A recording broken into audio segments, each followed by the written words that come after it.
Captain Haynul Park stood at the viewport of the Persistence, her hands clasped tightly behind her back as she watched her home planet grow smaller. Earth's blue-green sphere was now just a distant point of light among countless stars. The ship hummed beneath her feet, its systems functioning perfectly despite the tension that filled the bridge. "Final transmission from Earth Command received, Captain," said Officer Min, his voice steady despite the circumstances. "They wish us good journey and successful diplomatic mission." Hanul nodded without turning. The words felt hollow. This was no diplomatic mission. It was an exile. 3 months ago, the Galactic Council had delivered their verdict. Humanity was deemed too unpredictable, too emotional, and ultimately too dangerous for full membership. After decades of petitioning for inclusion in galactic affairs, the answer was a firm rejection. "Prepare for hyperspace jump," Haynul ordered. The bridge crew worked silently at their stations. These 50 men and women represented Earth's final official contact with the wider galaxy. The Persistence, once proudly designed as Earth's premier diplomatic vessel, would now serve as humanity's last voice among the stars. What Haynul and her crew didn't know was that at that very moment, in the Grand Council chambers on Nexus Prime, a different kind of work was being done. "Remove all reference points," commanded High Counselor Taro. "Earth must be forgotten." In the great galactic archives, technicians worked tirelessly, systematically erasing Earth's coordinates from all records. Star charts were redrawn, trade routes were routed, and historical accounts amended. The decision had not been reached lightly, but the Council had deemed it necessary. Humans possessed something the other species feared: unpredictable growth and adaptation that defied all models. Back on the Persistence, Haynul retreated to her quarters after the jump to hyperspace. She removed her captain's jacket and sat heavily at her desk. On the surface, her mission was clear: maintain human presence at the Council as observers and continue to advocate for Earth's membership. In reality, she suspected her ship would be nothing more than a political gesture, ignored and ultimately forgotten. "Captain, we're receiving an unusual transmission," came Officer Min's voice over the comm. "It's not on any standard channels." Hanul hurried back to the bridge. The main screen showed static, then cleared to reveal the face of a human woman she didn't recognize. "This is Dr. Jia Song, Earth Intelligence," said the woman, her image flickering. "Captain Park, what I'm about to tell you is classified at the highest level. The Council isn't merely rejecting Earth. They're erasing us." Hanul felt cold dread settle in her stomach. "Explain." "We've detected systematic purges of Earth's coordinates from galactic databases. They're removing our very existence from the records," Dr. Song continued. "This isn't standard procedure for rejected species. Something else is happening." The bridge fell silent. Haynul looked at her crew, seeing the shock on their faces. "Why would they do this?" she asked finally. "We believe they fear us," replied Dr. Song. "Human adaptability and innovation rates exceed all other known species by a factor of 10. Our predictive models suggest we would surpass current Council technology within 3 generations. They're not excluding us. They are containing us." Haynul's mind raced with implications. "What are my orders?" "Your mission is changed. The Persistence is no longer a diplomatic vessel. It's now our intelligence-gathering ship. You must document this betrayal and find allies among other species. Earth is sending no more ships. You're all we have beyond our solar system." After the transmission ended, Haynul looked at her stunned crew. The weight of responsibility pressed on her shoulders like never before. They were no longer representing Earth. They were fighting for its very place in galactic memory. "Set course for the archival station at Nexus Prime," she ordered. "We need proof of what they're doing." As the Persistence altered course, Haynul looked at the stars streaking past. Somewhere out there, bureaucrats were systematically erasing her home world from history, condemning billions to isolation. Earth wasn't being rejected. It was being forgotten by design. The betrayal burned in her chest, hardening into determination.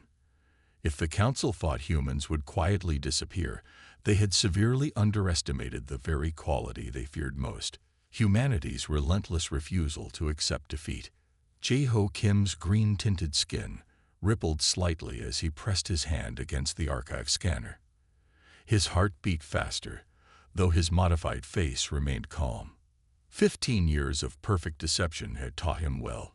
Show no emotion, make no waves. The scanner beeped, recognizing his false Viridian identity. Archivist Lim, your credentials are confirmed, the system announced, using his adopted name. You may access Historical Section Delta. Jae-ho nodded politely to the security drone and entered the rarely visited archives. Nexus Station housed the most comprehensive historical records in the known galaxy, and as a trained archivist, he had legitimate reasons to be here. What the Viridians didn't know was that he was human, one of the scattered survivors who had escaped Earth before the quarantine was complete. The genetic modifications had been painful but necessary. Green-tinted skin, altered facial structure, and implanted gill slits along his neck made him appear as a perfect Viridian. The monthly enzyme treatments kept his body chemistry matching their biological signatures.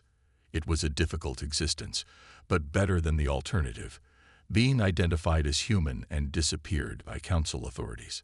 Jae-ho moved through the quiet stacks of data crystals, making his way to a section labeled Pre-Unification Treaties.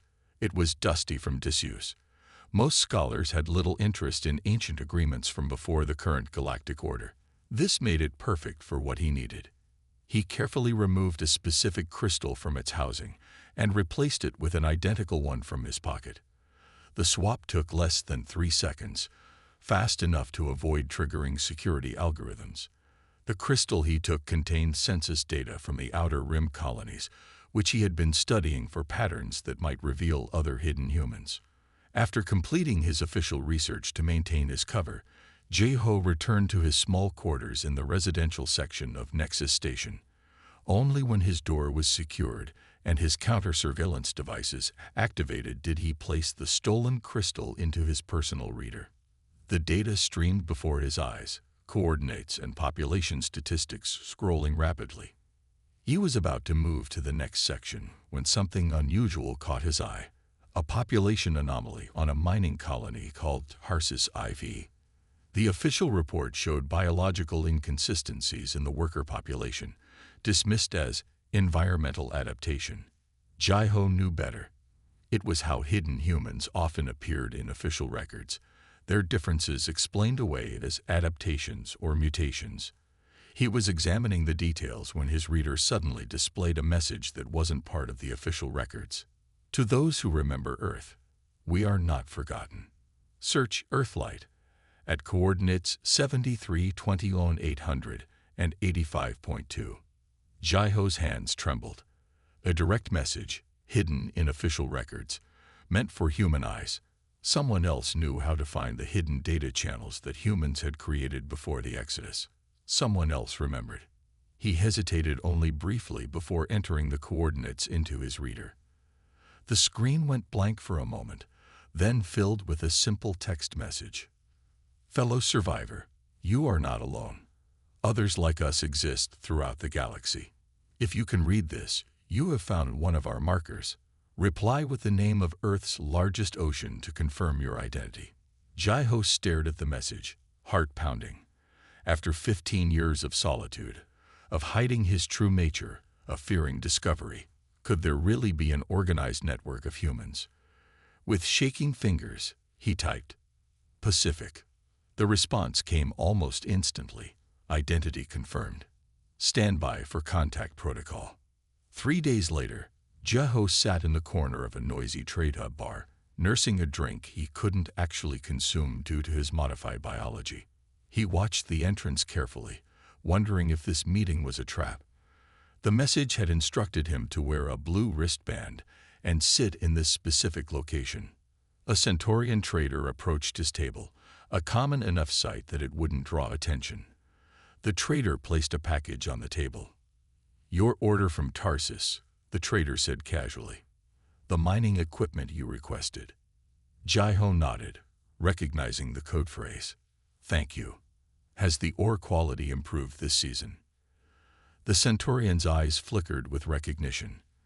Leaning closer under the pretense of discussing business, he whispered, "My name is Sungmin, human from the Sol Colony ship. There are thousands of us, scattered but organized. We call ourselves Earthlight." Jaiho struggled to maintain his composed Viridian expression. "How many?" he asked softly. "More than the Council knows. More than even we knew until recently." Sungmin slid a small data chip across the table. "Everything you need is here. Safe locations, contact protocols, emergency extraction points." As Sungmin departed, Jaiho felt something he hadn't experienced in 15 years. Hope. He was no longer alone in the vast galaxy. Across the stars, survivors like him were finding each other, building something in secret that the Council could never erase. A human future. Su Jin Lee closed the door to the hidden laboratory and activated the signal jammers. The small windowless room, tucked away in the basement of a forgotten research facility on Proxima Station, was the only place her team could safely meet. 5 pairs of eyes watched her expectantly. Though their outer appearances varied, some with blue skin, others with scaled features or extra limbs, all were humans in disguise. "Everyone here. Good. We don't have much time," Su Jin said, removing her own disguise elements. The artificial ridges on her forehead that marked her as a Corton trader. Her real human features emerged as she set a small metallic device on the table. "This is it. The prototype works," asked Junho, his excitement barely contained despite his Tellurian disguise. Su Jin nodded. 3 years of work, and we finally done it." She touched the sleek silver circlet. "The neural pattern is unique to humans," she explained. "Our emotional processing creates technological possibilities the Council races cannot comprehend." "Show us," whispered Minji, the oldest of their group. For 50 years she had lived as a disguised human among the Arcturus colonies. Su Jin placed the circlet on her head. A soft blue light pulsed where it touched her temples. On the nearby screen, complex code began appearing, scrolling faster than any keyboard could produce. "I'm not typing anything," Su Jin said. "I'm simply thinking the commands. The interface reads the unique way human minds process information, our intuitive leaps, our emotional responses, our capacity for abstract thinking." The others watched in amazement as she navigated through multiple security systems with only her thoughts. The Council races designed all their security protocols based on their own linear thought patterns. Su Jin continued. "But humans don't think linearly. We make connections through intuition, emotion, and creative leaps. This interface translates those thought patterns into commands that no Council security system can detect or block." Junho leaned forward. "So this device can bypass any Council security system?" "Any we've tested so far," Su Jin confirmed. "Their technology is advanced, but it's built on predictable logical patterns. Human thought isn't predictable. That's why they feared us in the first place." The irony wasn't lost on anyone in the room. The very trait that had led the Council to exile humanity, their unpredictability, had become their greatest advantage. "How many can you make?" asked Hyun, who had infiltrated the Council's own engineering corps. "That's our limitation," Su Jin admitted. "Each interface must be calibrated to an individual human's neural patterns, and we need rare materials that are difficult to obtain without raising suspicion." Minji's wrinkled hand reached for the device. "May I?" Su Jin hesitated, then handed over the circlet. "It won't work for you without calibration, but you can examine it." The older woman turned the device in her hands. "I remember the day the Council announced humans were too dangerous for inclusion. I was just a girl. They called our emotional nature a liability. Now it's our greatest strength." "We've completed 5 interfaces so far," Su Jin said. "With Earthlight's network growing, we can begin the next phase." Junho's expression grew serious. "You mean accessing the restricted archives?" Su Jin nodded. The complete records of what happened to Earth are stored there. The real reason for our exile, the systematic erasure of our home planet from galactic memory. With these interfaces, we can finally learn the whole truth. And then what? Han asked quietly. If we find proof of the Council's betrayal, what can a scattered handful of disguised humans do against the most powerful government in the galaxy? Su Jin smiled slightly. That's another human quality they didn't account for. Adaptation. She tapped the circlet. This is just the beginning. For 3 centuries, they'd believed us contained and forgotten. But we've been evolving, learning, developing in ways they can't predict. She activated a holographic display showing dozens of glowing points throughout the galaxy, all locations where Earthlight had established contact with human enclaves. We're not just surviving, she said. We're thriving. And soon, we'll be ready to remind the galaxy that humanity cannot be erased so easily. As the meeting concluded and the disguised humans prepared to return to their cover identities, Su Jin felt a surge of pride. The interface represented more than just technological breakthrough. It was living proof that humanity's supposed weaknesses were actually its greatest strengths. The emotional processing that the Council had feared had created something they could not understand or control. And soon, very soon, they would understand just how badly they had miscalculated in trying to make humanity disappear. The central chamber of the Galactic Council archives towered around Elder Tayo, its crystalline walls rising hundreds of meters overhead. To all appearances, he was Councillor Varric of the Aldebaran delegation, blue-skinned, with characteristic ridges along his jawline and the formal robes of his office. In reality, he was perhaps the most deeply embedded human infiltrator in the galaxy. For 87 years, Tahoe had lived this deception. His real human body was almost unrecognizable beneath the genetic modifications and surgical alterations. He had risen through the ranks of the Aldebaran diplomatic corps, through careful planning and strategic brilliance, eventually securing a seat on the Council itself.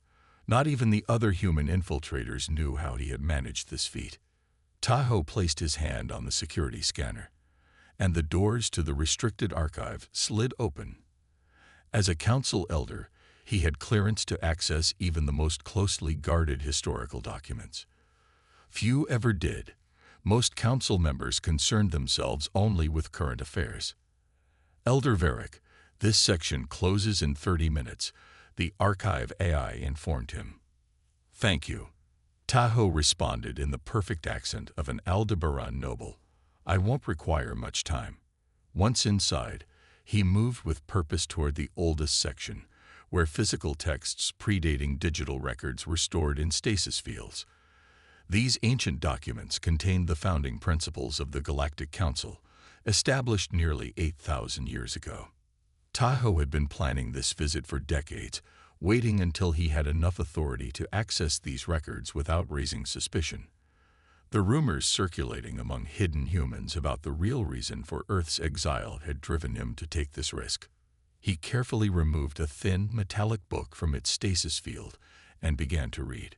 The ancient language was difficult, but as a Council elder, he had studied the old tongue.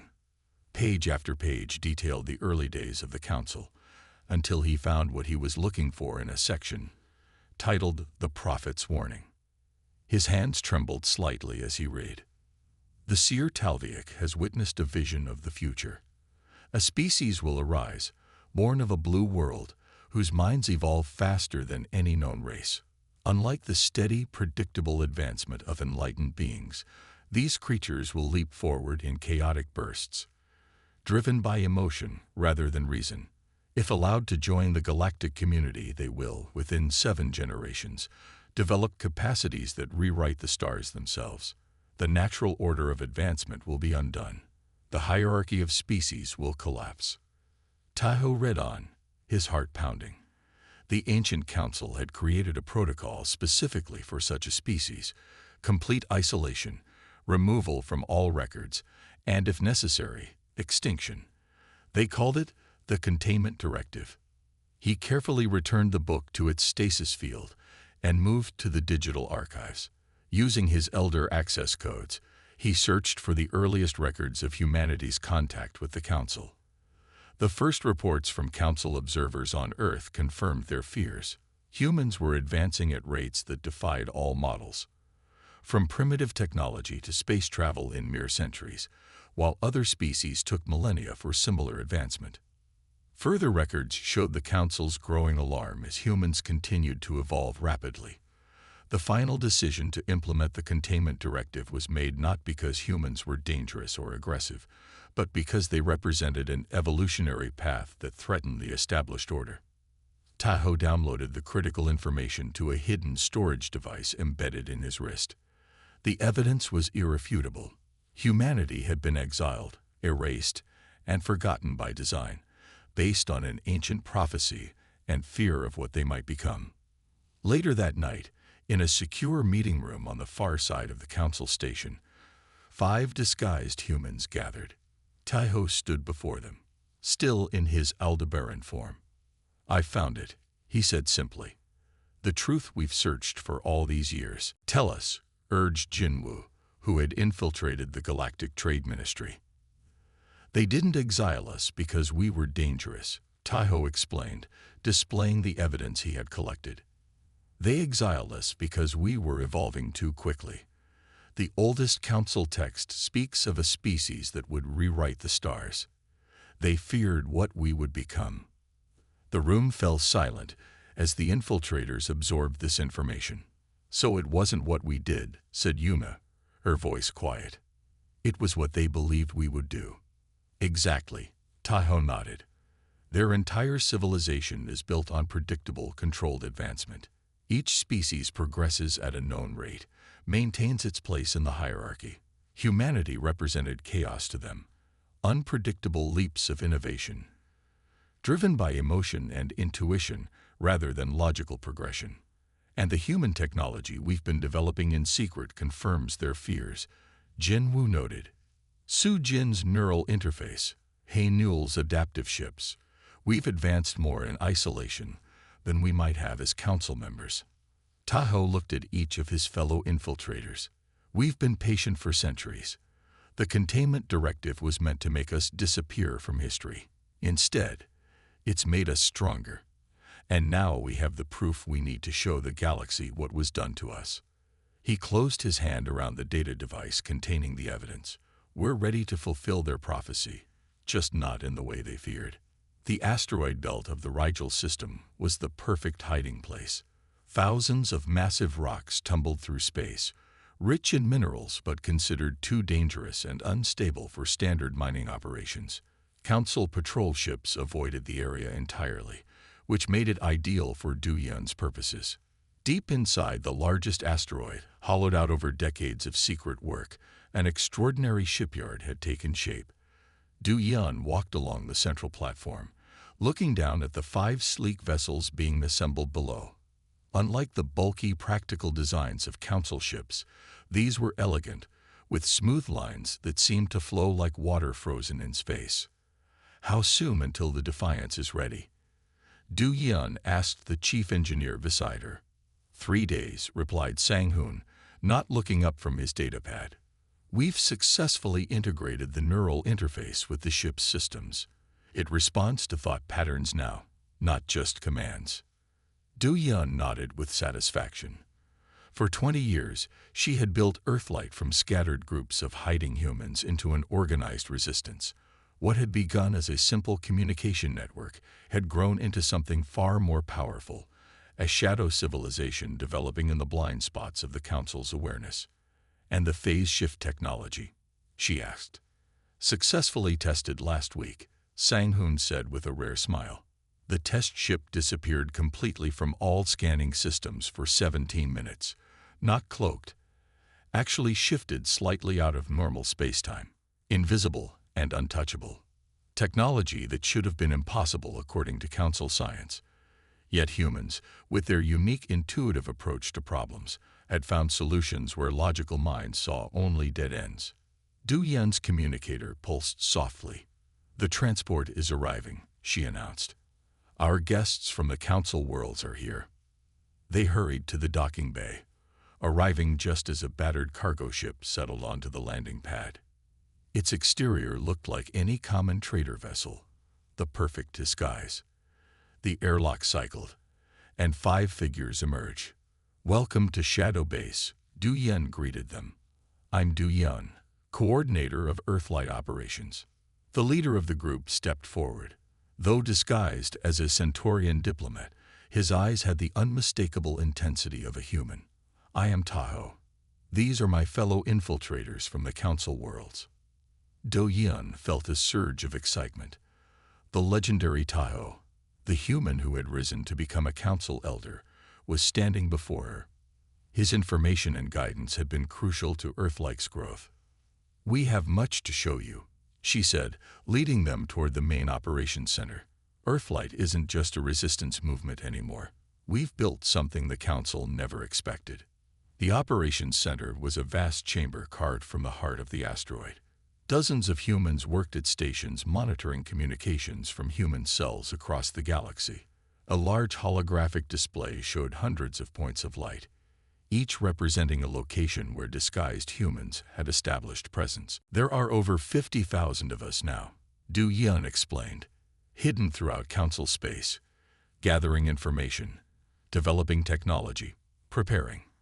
Tahoe studied the display with wonder.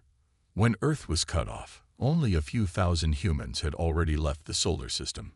"How did your numbers grow so large?"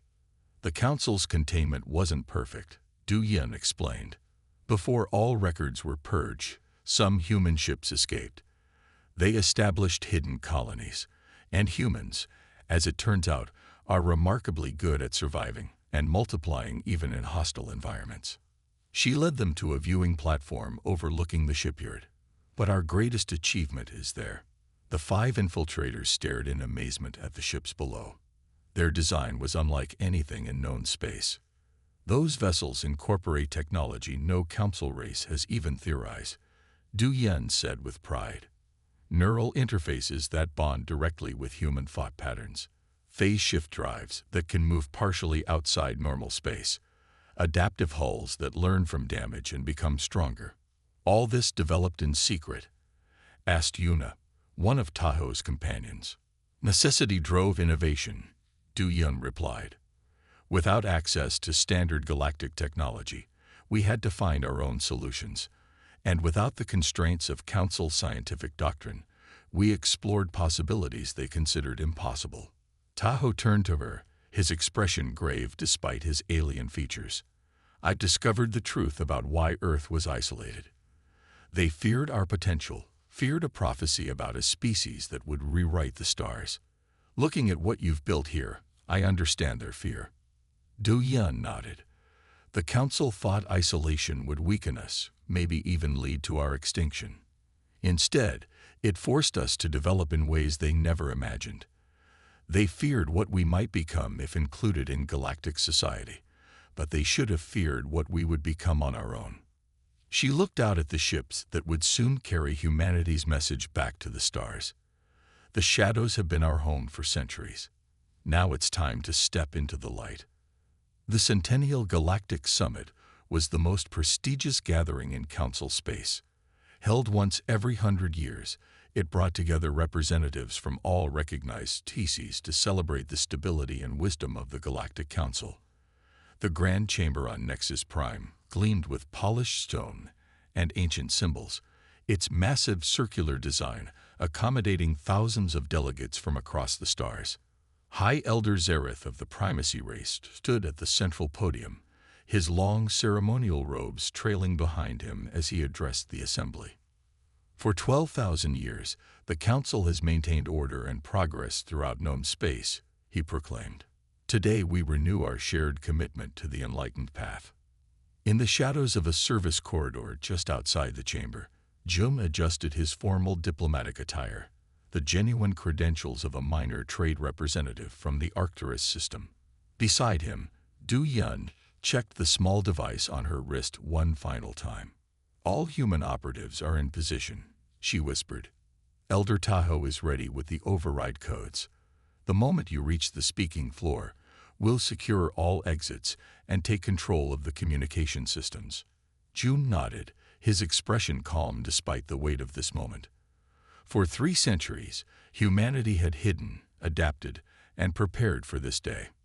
Remember, Du Yan said, our ships are positioned throughout the system.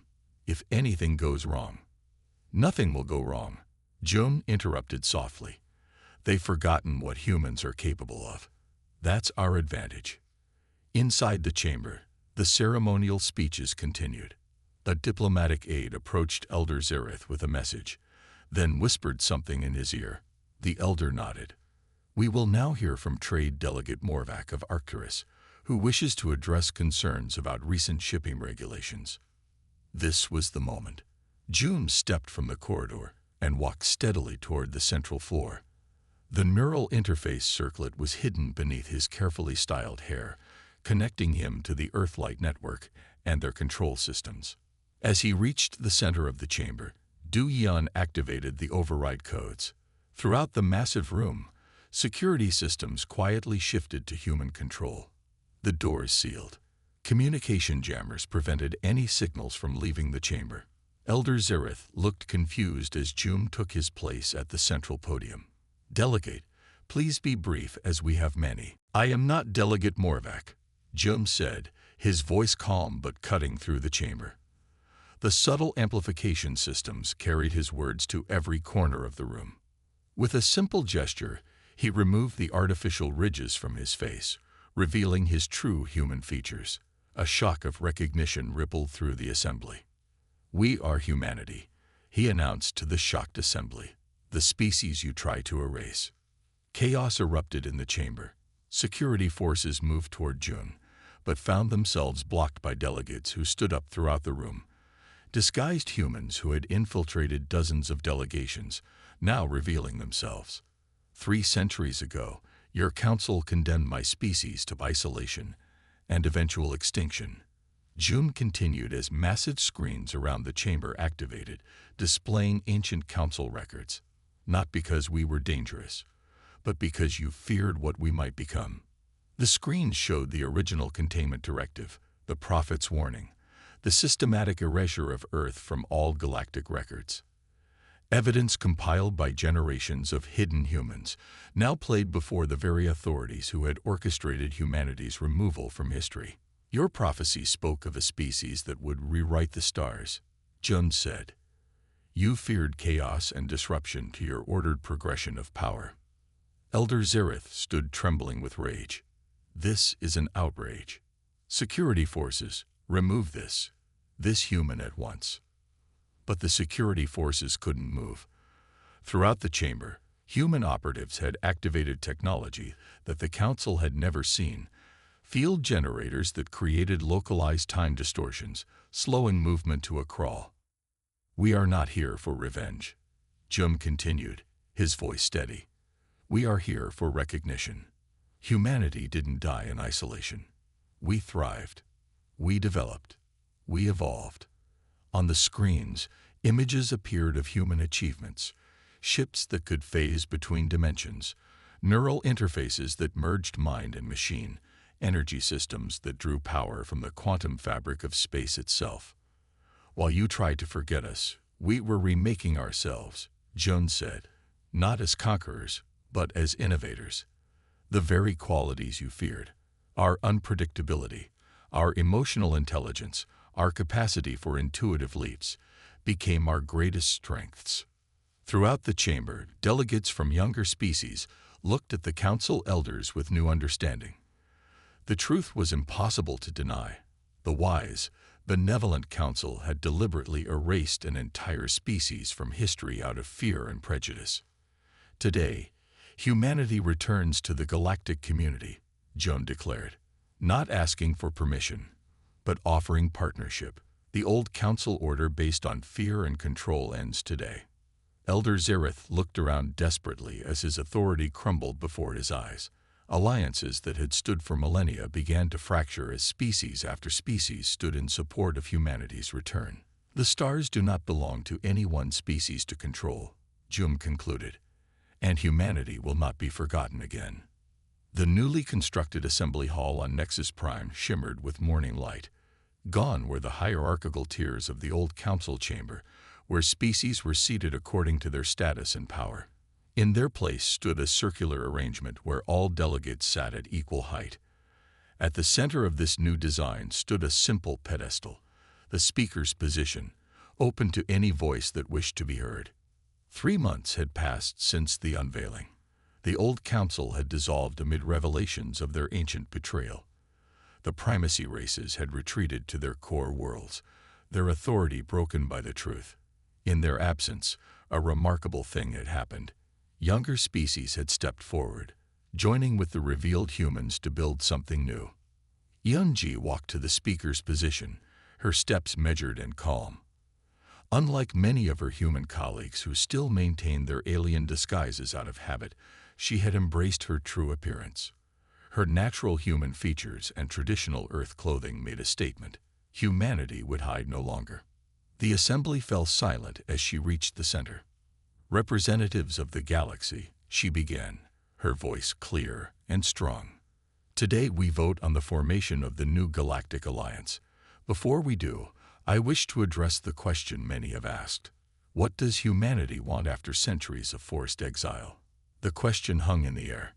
Many delegates shifted uncomfortably, expecting demands for punishment against those who had enforced humanity's erasure. We could demand retribution, Yunji continued. We could seek compensation for generations of isolation. We could insist on special status to make up for lost time. She paused, looking around the chamber at the hundreds of species represented.